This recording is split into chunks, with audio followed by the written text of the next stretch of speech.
Sejak akhir tahun lalu, Vietnam mengubah genderang perang revolusi. Namun, bukan revolusi fisik seperti era 1955 hingga 1975, melainkan revolusi birokrasi di bawah kepemimpinan To Lam, Sekretaris Jenderal Partai Komunis Vietnam atau PKV, sekaligus orang nomor satu dalam sistem politik Vietnam saat ini. Program efisiensi ala Vietnam mengambil jalan yang sangat radikal. Efisiensi bukan cerita baru di Vietnam. Sejak kebijakan Do Moi 1986, Vietnam sudah beberapa kali melakukan efisiensi. Namun efisiensi kali ini yang paling ambisius dan berskala besar. Lantas, bagaimana Vietnam melakukan efisiensi dan mengapa itu wajib dilakukan? Apa tujuan jangka panjangnya? Mari kita bahas.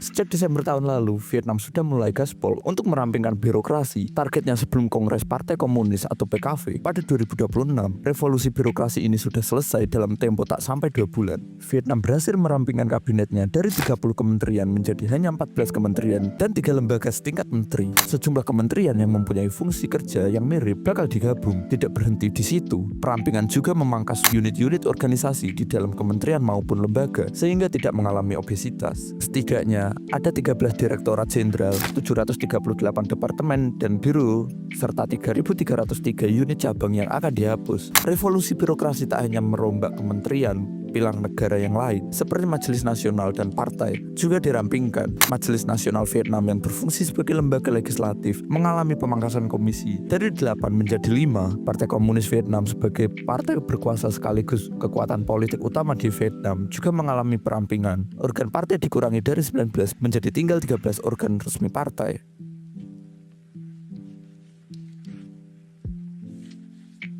Setelah hampir 40 tahun kebijakan Do Moi, Vietnam berhasil merenggut banyak kemajuan, salah satunya ekonomi yang berlari kencang. Pada tahun 1990-an, sebelum krisis ekonomi Asia tahun 1998, ekonomi Vietnam tumbuh di atas 9%.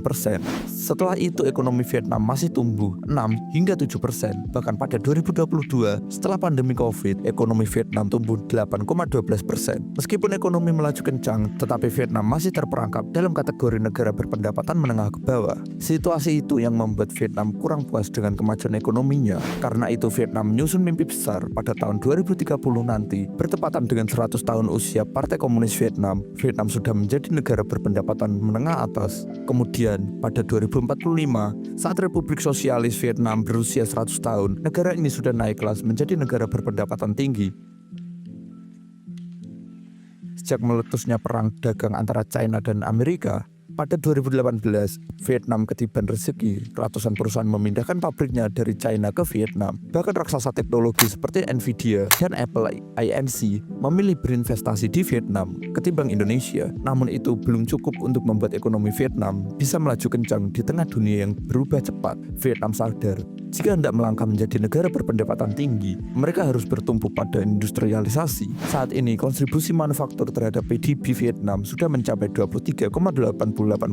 Targetnya beberapa tahun ke depan, kontribusinya sudah 30 hingga 40%. Demi menggerakkan roda industrialisasi, Vietnam butuh menggenjot 2 hal. Pertama, semakin banyak investasi termasuk asing. Kedua, pembangunan SDM untuk memajukan produktivitas dan inovasi. Vietnam menyadari meskipun ekonomi tumbuh pesat, investasi asing semakin menderas dan ekspor melejit, ekonomi masih terkendala problem struktural atau ekonomi biaya tinggi. Investor asing masih sering mengeluh dengan korupsi, birokrasi yang ribet, dan pengambilan keputusan yang lelet. Revolusi birokrasi ala Vietnam disebut sebagai momen kebangkitan bangsa, bertujuan untuk mewujudkan mimpi tersebut dengan birokrasi yang lebih ramping. Urusan administrasi tak lagi melalui banyak meja, tak perlu lagi menunggu perizinan selama berminggu-minggu, bahkan berbulan-bulan. Selain itu, birokrasi yang lebih kecil akan menyempitkan ruang untuk korupsi. Lebih penting lagi, perampingan birokrasi menghasilkan efisiensi anggaran. Rencananya, anggaran hasil efisiensi itu akan dialihkan pada pengembangan SDM maupun riset. Saking pentingnya soal riset ini, resolusi Politburo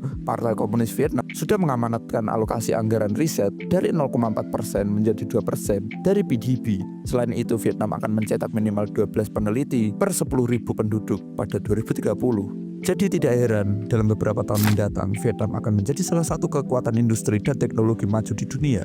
Dan mungkin berbanding terbalik dengan Indonesia yang justru menempuh jalan lain, efisiensi dilakukan, tetapi kabinetnya terus dipertahankan. Efisiensi juga tidak menyentuh gaji dan fasilitas mewah para pejabat. Dan demikianlah pembahasan kali ini. Terima kasih sudah menonton sampai habis, dan silahkan beri pendapat di kolom komentar.